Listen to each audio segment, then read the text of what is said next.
I'd like to thank Dr. Jendon and the faculty at Mount Sinai for giving me the honor of presenting today.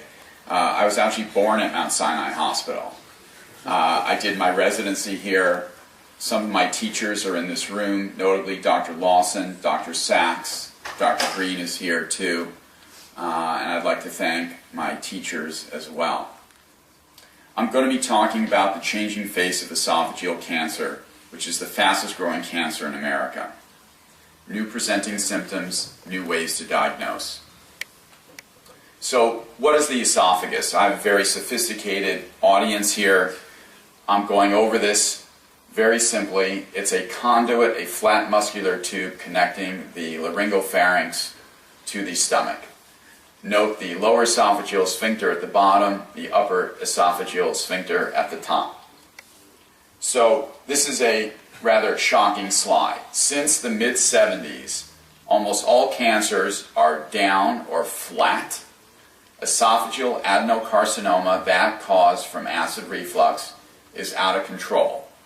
About 3 months ago at the Esophageal Cancer Conference in Johns Hopkins, several notable gastroenterologists said that within 10 years, that's not a long time, esophageal cancer is going to exceed colon cancer as the second most common cancer in this country. So what happened? What happened in the 70s and 80s that led to this dramatic rise in esophageal cancer? Highly processed foods started to appear in greater and greater frequency. I will give a few examples. We'll start with sugar. Around 1980, the food industry moved away from the more expensive cane and beet sugar to the less expensive corn-based sugar. You've heard of high fructose corn syrup. What's the problem with high fructose corn syrup? High fructose corn syrup contains sulfuric acid. The chemicals used in the processed food actually has been shown to loosen the lower esophageal sphincter. Soft drinks. In 1975, soft drinks passed coffee as America's favorite beverage, and we've never looked back. Soft drinks are the most acidic substances we consume, typically around pH 2.5. Nothing biologic survives in a glass of this overnight. Hit food products. Microwavable popcorn, TV dinners, there are many others. Then the FDA, around the same time, came up with something called Title 21, which was a little-known law that said every food in a can or a bottle needs to be acidified. So I have a little show and tell for you. Here's a banana, okay? Can you see this? Baby food, baby banana food. pH close to 6, pH close to 4. 100 times more acidic than a banana. And that starts in infancy. We don't realize that. So we hear about the road being paved to with good intentions. Well, you know, the government overshot things just a little bit. So let's look at some demographics of esophageal adenocarcinoma. 18,000 new cases last year, 15,200 deaths. 5-year survival is dismal. Most patients present with advanced disease. Most patients present with dysphagia, and they're dead in a year. 4 cases per million in 1975, 27 cases per million in 2008. That's a huge, huge increase, larger than any other cancer, as we showed. Same problem in Europe. And there's no end in sight. However, if you detect this early, with systematic endoscopic biopsy, you can detect this disease at early stages, and you could survive this disease. So what are the known risk factors? And we will talk about this. Acid reflux disease, GERD and LPR, Barrett, and obesity. So the classic symptoms of gastroesophageal reflux, which I call heartburn reflux, are heartburn, regurgitation, cough, swallowing problems, but it's really heartburn. I've coined a term called throat burn reflux to distinguish it from heartburn reflux. I don't like the term silent reflux because there's nothing silent about hoarseness, chronic cough, lump-like sensation in the throat, frequent throat clearing. So what we see here is a normal larynx, and we see an acid-injured larynx. The big difference on first blush is there's so much more edema or swelling. And that's really study after study showing that it's swelling, not color, that is the problem with this disease. When you see a swollen larynx like this, you know patients are going to have hoarseness, cough, throat clearing, globus sensation. So let's talk about the various risk factors. We know that gastroesophageal reflux disease is linked to Barrett esophagus and esophageal adenocarcinoma. We learned that in our studies, we learned that in residency. What we didn't learn in residency and what isn't popular is what we see in our practice, which is that laryngopharyngeal symptoms, hoarseness, cough, better predict the presence of esophageal adenocarcinoma than typical GERD symptoms. More recently, it was shown that medically treated patients with mild or absent GERD symptoms and medically untreated patients with severe atypical symptoms have a significantly higher odds of getting esophageal adenocarcinoma than medically treated patients with severe GERD symptoms, right? So what do we look at? When someone has heartburn, they go to the gastroenterologist, they get examined. If you have cough, throat clearing, lump-like sensation, you'll go to your drugstore, you'll take an antihistamine. This can go on for years. The high-risk patients never actually get examined. This is part of the problem. We're looking at the wrong patients. And imagine if the fastest growing cancer in America was vocal cord cancer. What would people say about ENT doctors? Okay, another risk factor, Barrett esophagus.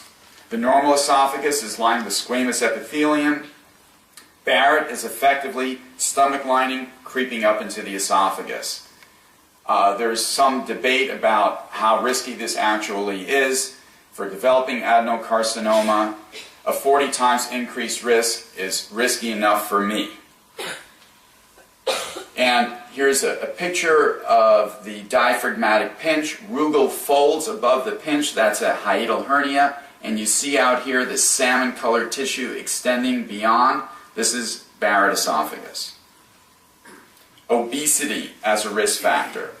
Obese individuals have a 5-fold increased risk for esophageal adenocarcinoma. If you're obese at a younger age, you have an even greater risk.